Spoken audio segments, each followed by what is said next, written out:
Bonjour tout le monde. J'en ai que 5 minutes, contenant seulement 300 secondes. Forcé sur moi, je ne peux refuser. Je ne l'ai pas cherché, je ne l'ai pas choisi. Mais je suis libre de l'utiliser. Je souffrirai si je ne le fais pas. Je devrais rendre des comptes si j'en abuse. Juste 5 minutes. Mais une éternité, vous verrez.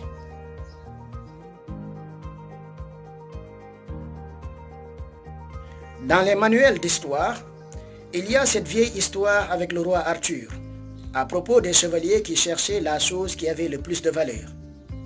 Donc, les chevaliers qui sont assis à la table ronde, parce qu'ils sont tous égaux, vont chercher la chose qui a le plus de valeur. Mais, où cherchez-vous la chose la plus précieuse quand vous ne savez pas où elle se trouve? Où? Bien, chacun des chevaliers regarde en direction de la forêt qui entoure le château et entre à l'endroit qui est le plus obscur pour lui. Et c'est une bonne chose à comprendre. Pourquoi? Parce que la passerelle qui mène à la sagesse et la passerelle qui mène au développement de la personnalité, ce qui est exactement la même chose, se trouve sur l'autre côté du portail que vous ne voulez pas escalader.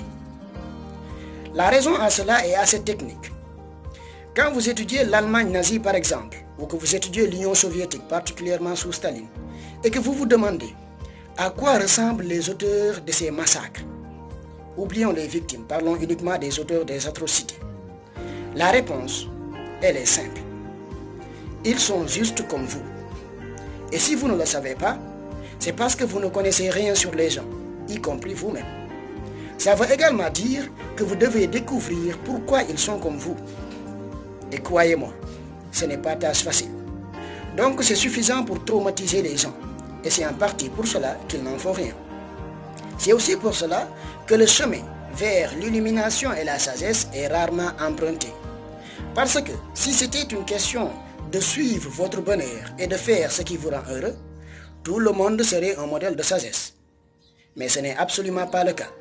C'est une question de faire face aux choses auxquelles vous avez le moins envie de faire.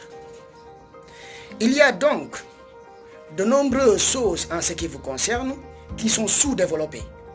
Et beaucoup de ces choses sont là parce que vous avez évité de les regarder, parce que vous ne voulez pas les voir. Donc, il y a une partie de vous que vous avez refusé de développer, parce que c'est difficile pour vous de développer ces parties. Et c'est donc par nécessité conceptuelle que ce dont vous avez le plus besoin se trouve là où vous ne voulez pas regarder. Parce que c'est là-bas que vous l'avez gardé. Combien d'entre nous veulent être des millionnaires?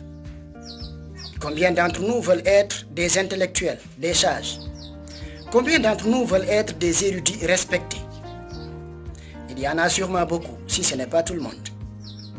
Mais, êtes-vous capable de vous lever chaque jour à 5 heures du matin pour faire une action dans ce sens?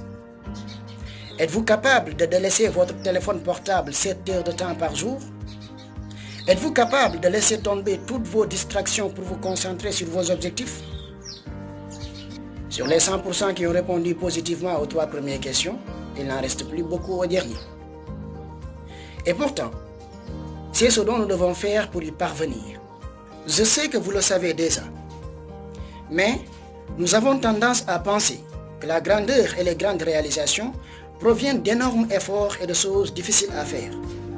En réalité, l'effort et le degré de difficulté qu'il faut pour atteindre quelque chose d'important sont généralement assez faibles et faciles.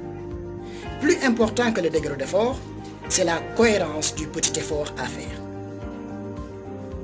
Ce n'est pas seulement ce que vous faites, c'est aussi qui vous êtes au moment où vous le faites. Le bonheur ne se trouve pas dans la liberté. Le bonheur se trouve dans l'accomplissement d'un devoir. Nous devons faire ce que nous avons à faire afin de faire ce qu'on veut faire. Que la lumière soit avec vous.